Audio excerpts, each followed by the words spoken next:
Sup nerds, it took me a while to finally get everything that is collectible from fishing, of course all the stuff that aren't time gated. So stuff like all of the axolotls and the last plushie, we can't get them yet. So I will only be showing JPEGs of those in those videos, but everything else, except for maybe like a desk, we were able to get them. So let's go and take a look at everything that we can collect through fishing.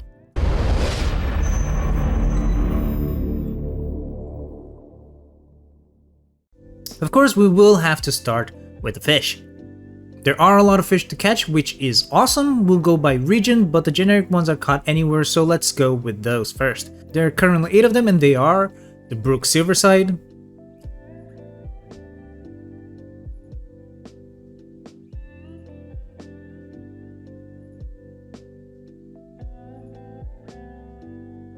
chain pickerel,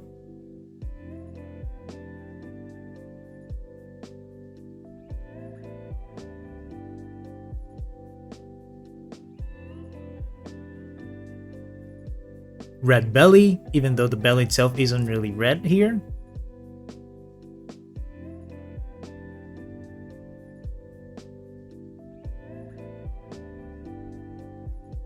the reach trout,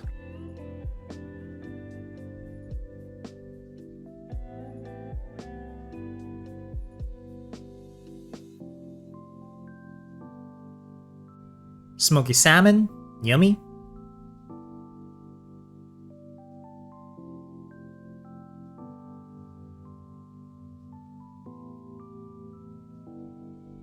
sunscreen, and I must say these models look fantastic.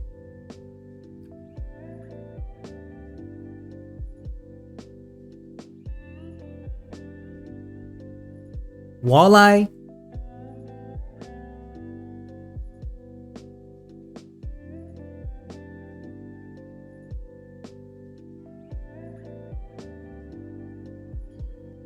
and the yellow bullhead.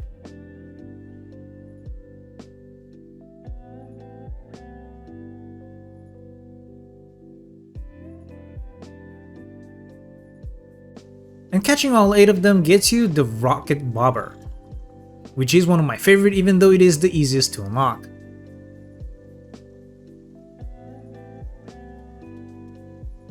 Then in the forest region we can catch the timber sawgill, which is the common fish of this region,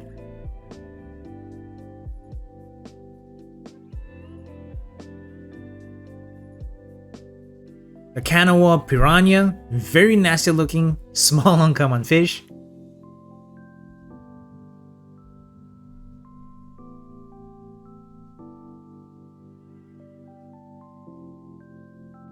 the blood whisker, a large uncommon catfish,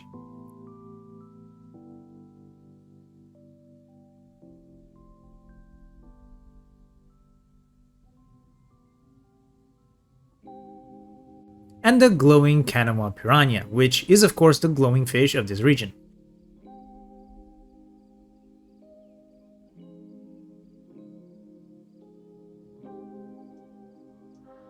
Catching all 4 of these fish in the forest region gets you the red tide float.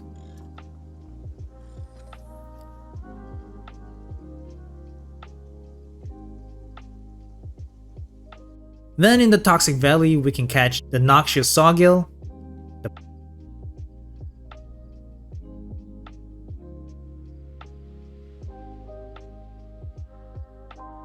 the potbelly kelp,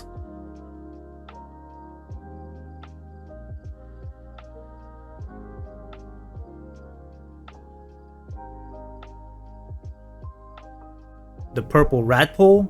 This one in particular, they made it way too long, but every fish looks very stiff coming out of the water, so this long fish looks extra stiff, making it look kind of weird when pulling them out of the water, but it is what it is. And the glowing potbelly kelp.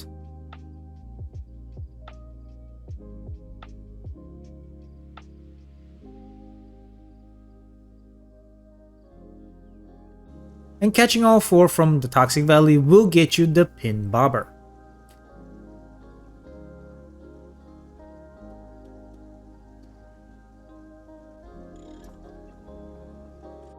Now, in the ash heap region we can catch the sooty sawgill,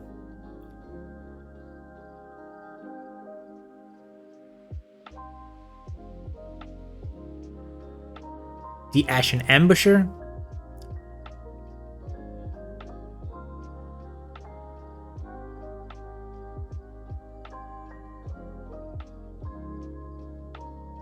the Deathjaw, very cool and very big,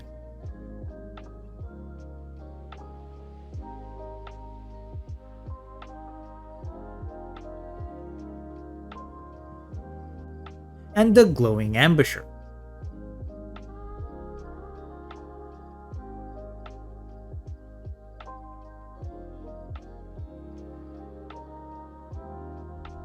Catching all 4 fish from the ash heap unlocks the Flamewood Float.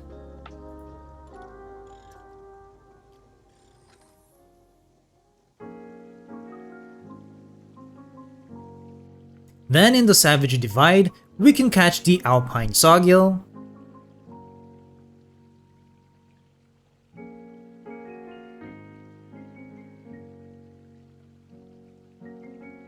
the Leatherback,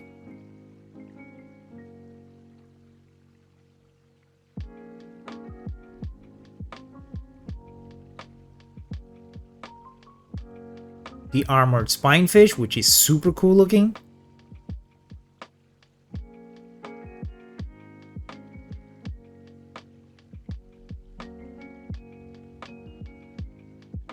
and the Glowing Spinefish.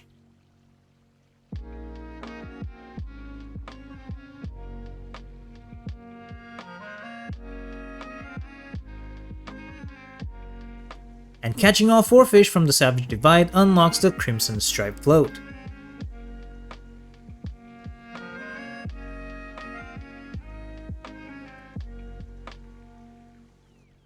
Now, in the Mire region, we can catch the Muddy Sawgill,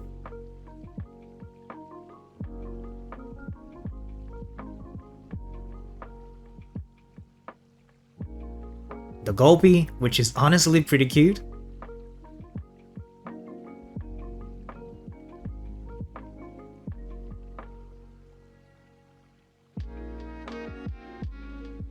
the Spike Snapper,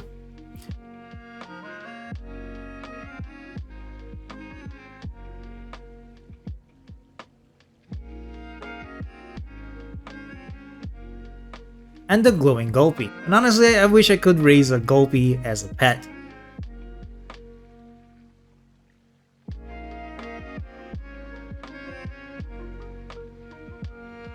And catching all 4 fish from the mire unlocks the Festive Float.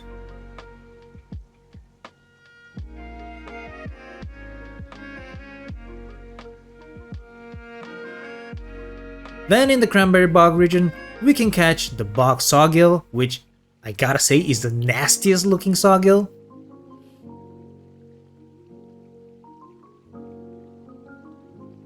The Blisterfish, which is nightmare fuel.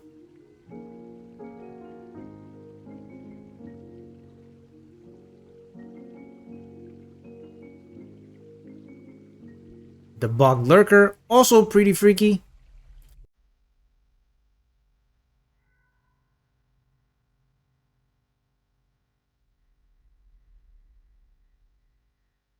And the Glowing Bog Lurker. Weird that the glowing version is less freaky than the normal version.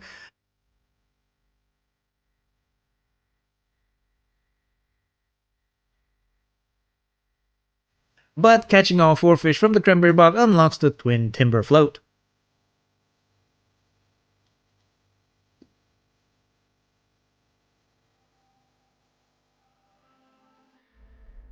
And for the final region, the Skyline Valley, we can catch the Static Sawgill, which is the only sawgill that is kinda half-eaten. I guess they are the only zombified fish.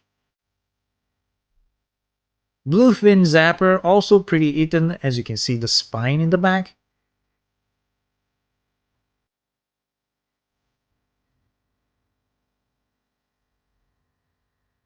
The Storm Swimmer, which despite being a lost fish like the previous two, it has a pristine looking skin, none of it is eaten, so it looks fantastic. And the Glowing Storm Swimmer.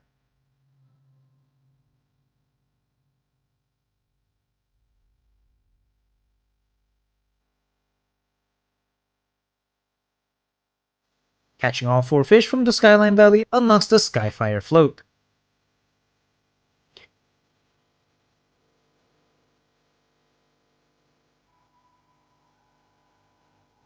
And catching all of these regional fish will unlock the title of Captain for both the prefix and the suffix, which is awesome.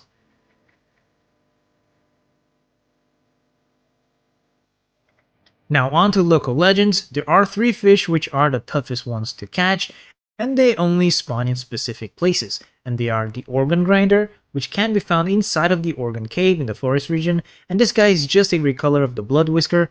In fact, all of the legends are just recolors, which is kinda disappointing. But because this one spawns inside of the cave, there won't be any weather effects in there to boost the hook rate. The real Kanath Maw Begotten, catchable in the Big Maw in the Mire region, and again, it's just a recolor of the Spike Snapper. I mean, they could have made it at least bigger than the normal Spike Snapper, but they didn't. And because it is out in the overworld, weather can affect it, but because it is in a specific location of the map, you won't be able to force weather effects of your own.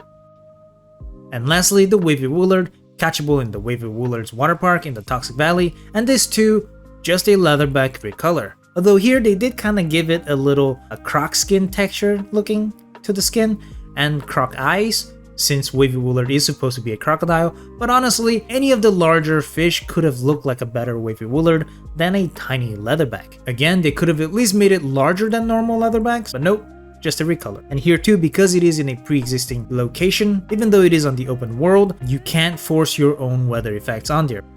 And catching any of the local legends will unlock the Fish Display Plate, which of course is used to display the fish you've caught, which is great, but like I mentioned in the display video, there's a limit to how many of these displays you can make in your camp and shelter, and it is much less than how many fish there are, so that's really disappointing. Speaking of displays, the Curve Fish display is one of the plans that you can get when you finish the daily fishing quest, and some people prefer this one over the Plague as it is more of a makeshift vibe, a more fisherman vibe if you will. Another display you can get from the daily fishing quests is the fishing rod display, and this too gives a makeshift fisherman vibe. And here you will have to make a second fishing rod to be able to display that. We can also get several other camp items from the daily fishing quest, and they are the Chum Trough, which super gross, blah. The Drowned Box Lamp,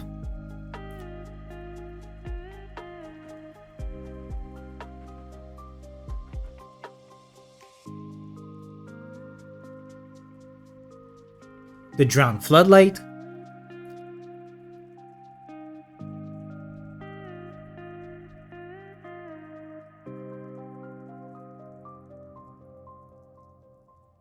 the Drowned Signal Lantern,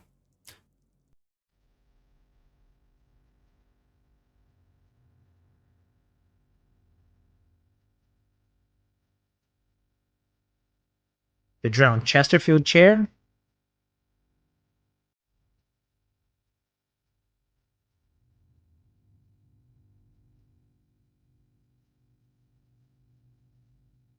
the Drowned Chesterfield Sofa,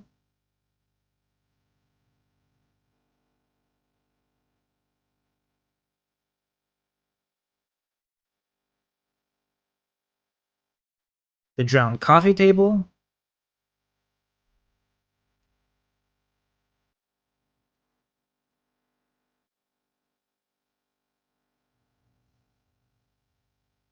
the Drowned Fancy Desk,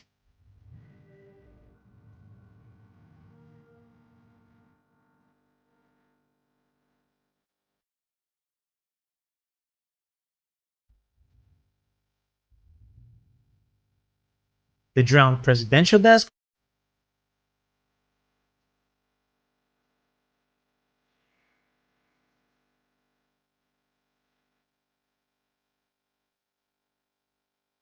the Eel in a Bottle, which is a floor decor but does give off a dim light of its own, so that's super cool.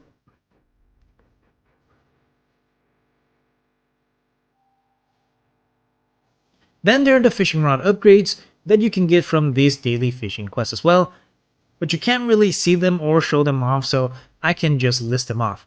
the advanced drag, which is the most sought after mod, the attractive hook, the improved bearing, the stabilized gear ratio, and the steady handle. There are some recipes here too, and again I don't tend to mention recipes in my videos, but I guess I can just list them off as well, as they are rewards for the daily fishing quest. You can get the grilled fish recipe from doing the first quest, but there's also a chance to get the recipe for fish chowder, and the fish potatoes, which is fish and chips I guess. Now, going back to the challenges, we already did mention a few where I thought was fitting, but there are many more stuff that we can get here, amongst them more fishing rod upgrades, which again, you can't really show them off, so I will just list them here again. You can get the Mark 1 reel by catching any medium fish and catching any 5 small fish. Then you can get the Mark 2 reel by catching 5 of any sawgill, a Kanawha piranha from the forest region, and a leatherback from the Savage Divide region. Then, you can get the Mark 3 reel by catching any axolotl, 3 ashen ambushers from the Ash Heap region, and 3 bluefin zappers from the Skyline Valley region. Then, finally, you can get the Mark 4 reel by catching 5 dasjaws from the Ash Heap region, 5 glowing bog lurkers from the Cranberry Bog region, and 5 purple radpoles from the Toxic Valley region. These are, of course, not only very helpful, but also a necessity if you're going to go after the local legends. Anyway, now, from catching any 15 fish, you can unlock the Kelp Curtains. Kinda gross to think about, cause it must smell terrible after a while, but very thematic at least. Then, if you catch an additional 76 fish, because the 15 from before don't count for these ones, you can get the Fisherman's Cooking Station.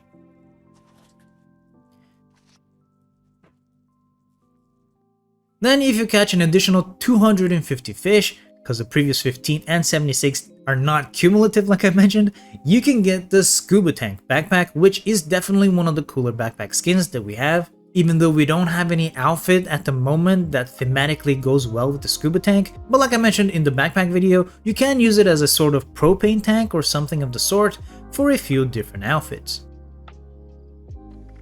And with an additional 760 fish caught, that is a lot of fish, you can unlock the title of Lunker.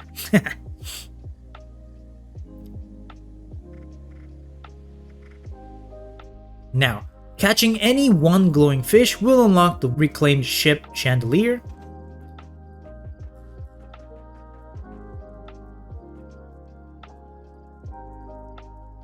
Then catching any additional 15 glowing fish unlocks the Quantum Bobber, which is de facto the most useful one as it glows in the dark, making it easier to see. And catching an additional 76 glowing fish, you unlock the Makeshift Rod, and believe you me when I say that this is the hardest challenge in this list, or at least the most boringly long-lasting one. This will be the very last challenge that isn't time-gated that you will finish.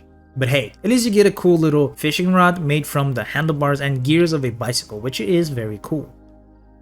Then catching any 3 axolotls, yes, even repeats, you can unlock the title of Axolotl, and catching all 12 axolotls, 12 different ones, which of course it is time gated as you will get only one kind per month, so we will only be able to finish this in May of 2026 at the very earliest. But yeah, we unlock the title of the month. Sure, Bethesda, sure. But speaking of axolotls, currently we can only catch the one from June called the Banded Axolotl, catchable in the Toxic Valley and the Mire, and I love how this one looks. After all, yellow is my favorite color. But in July we'll be able to catch the Scaled Axolotl in the Forest and the Ash Heap regions. In August we'll be able to catch the Striped Axolotl in the Skyline Valley and the Mire. In September we'll be able to catch the Shadow Axolotl in the Toxic Valley and the Ash Heap. In October, we'll be able to catch the Spotted Axolotl in the Savage Divide and the Toxic Valley. In November, we'll be able to catch the Speckled Axolotl in the Cranberry Bog and the Forest. In December, we'll be able to catch the Stone Axolotl in the Toxic Valley and the Ash Heap. In January, we will be able to catch the Charcoal Axolotl in the Skyline Valley and the Savage Divide. In February, we will be able to catch the Pink Axolotl in the Cranberry Bog and the Forest region. In March, we'll be able to catch the Clay Axolotl in the Skyline Valley and the Toxic Valley. In April, we'll be able to catch the Dotted Axolotl in the Mire and the Ash Heap region. And in May, we'll be able to catch the Purrple Axolotl in the Skyline Valley and the Cranberry Bog. And finally, my favorite rewards here, which sadly are also time gated. By completing 7 daily fishing quests, you unlock the Mirelurk plushie, which I love very much.